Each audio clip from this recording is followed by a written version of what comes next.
Okay, right. What we are going to look at now here is what is called switching action in load current between freewheeling diode and the transistor. The load in the chopper circuit shown is inductive. Okay, the load in the chopper circuit shown it is inductive. Okay, a freewheeling diode in particular to the load allows for current flow in the load when the switching device is in case, well, in this case it's a transistor, simply meaning our switching device, it is a transistor. Okay, and that when we talk about when it is switched off, we are referring to the transistor that is doing the switching off or the switching on.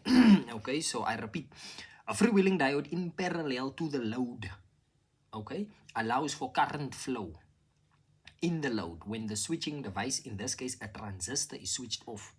Now this is powerful. That is why I'm going to read it again. It says a freewheeling diode in parallel to the load. So it tells us about two things, the diode as well as the load. They are what? They are in parallel. Okay, right. Freewheeling diode in parallel to the load. Now, here's the kicker. It allows for current flow in the load. Okay? When switching device is off.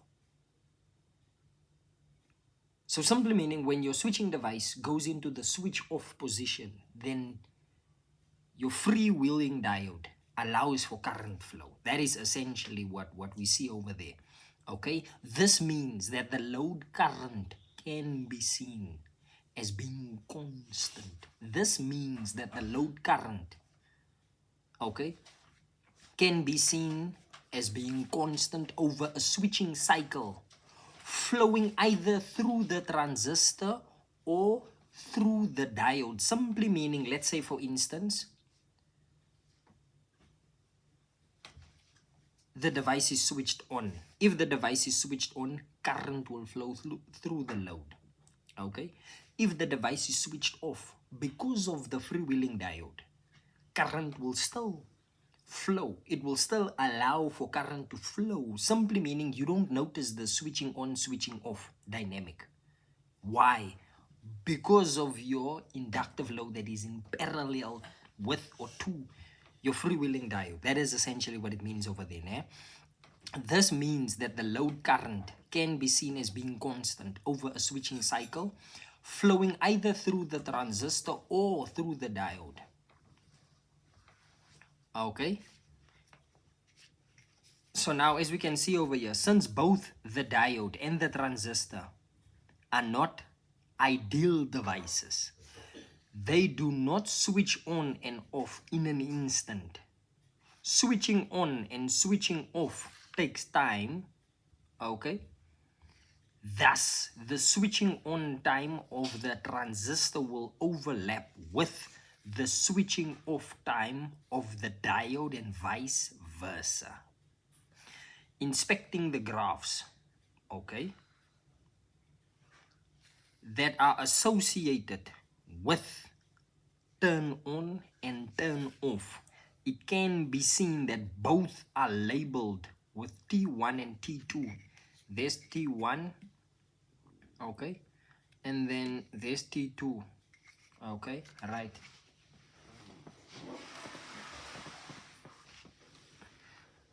So what does this tell us? Well, this basically tells us it's the following. It tells us switching on and switching off takes time. Okay, it also tells us that switching on time of the transistor will overlap with the switching off time of the diode and vice versa. Inspecting the graphs in 2.1 that are associated with turn on and turn off, it can be seen that both are labeled with T1 and T2. The time, T2, simply meaning this time over here, T2, on this graph, T2. Okay, the time T2 is the time it takes the device current to fall from on state value to 0. From the on state value, simply meaning 2 is the time it takes for the device to be fully on to completely off. Okay, during switching. Okay, during switching on, T2 is the time, okay, the fall time, of the device. It is the fall time of the device voltage from off state to on state. The time T1 is the instant. Okay, the time T1 is the instant. T1, it is the instant at which the diode turns off. Why does the diode turn off? The diode is turning off, okay, because your VT is equal to your V load in the case of your turn on snubber. Okay, why does it turn on? Because your IT equals to your I load in the turn off snubber. Okay, so let's just go back again. The time T2 or T subscript 2, it's the time it takes the device current to fall from on state value to 0 value during switching off. That's T2. During switching on, okay, T2, that means you are now switching on. So you have a switching off and you have a switching on. During switching on, T2 is the fall time of the device voltage from the off state value to the T on state value. The timer T1, okay, is the instant at which the diode turns off completely during the turn on process. Okay, so the time T1 is the instant at which the diode turns off completely. So T1, it means what? This is the point at which your diode turns off what? Completely during the turn on process. During the turn off process, T1 is the instant at which the diode turns on completely. Simply meaning between 0 and T1, that's when your diode is completely off. From T1 onwards, that's when your diode is completely on. Now, I need to explain the reason why that is so. Nah? The reason why that is so, okay, is because let's take the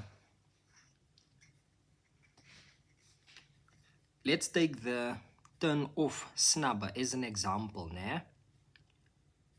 What does it mean if we say the current passing through our transistor over here, nah, is equal to the current passing through the load? Here's the transistor, here's the load.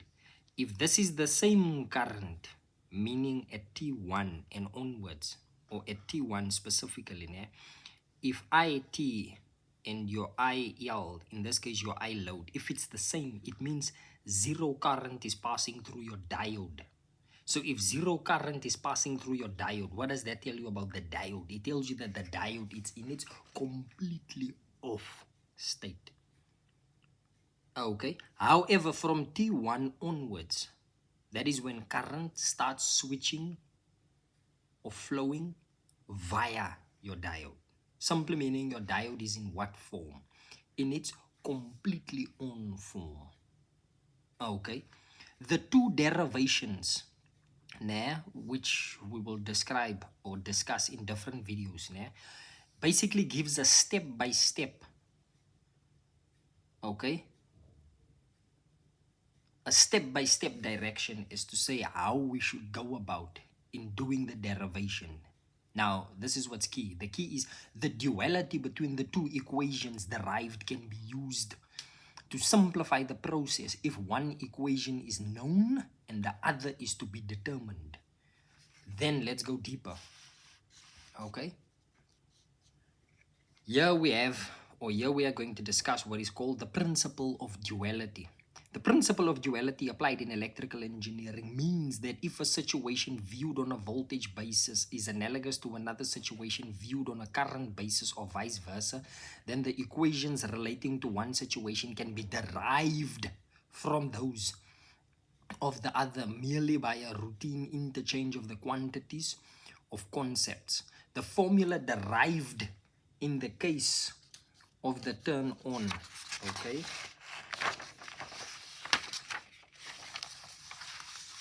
And turn off snubbers, okay? Provide an excellent opportunity where the principle of duality can be applied successfully. The equations V equals L di dt and I equals C dv dt are called duals. Voltage and current are interchanged, as well as the inductance L and capacitance C. Quantities interchanged in this way are said to be dual elements, and the two equations are dual equations. Obviously, there's some questions there by activity 2.2, but for now, we're not going to delve into those questions. Let's first go to the conclusion. Protection of devices by snubbing circuits is normally only associated with limiting the rapid rate of rise of voltage and or current, okay? However, in this unit, it has been shown that by also using the characteristics of the switching device and snubbing component, wave shaping can be used to minimize the switching losses. However, having said that, any design is usually a compromise between conflicting demands. We'll stop there for now.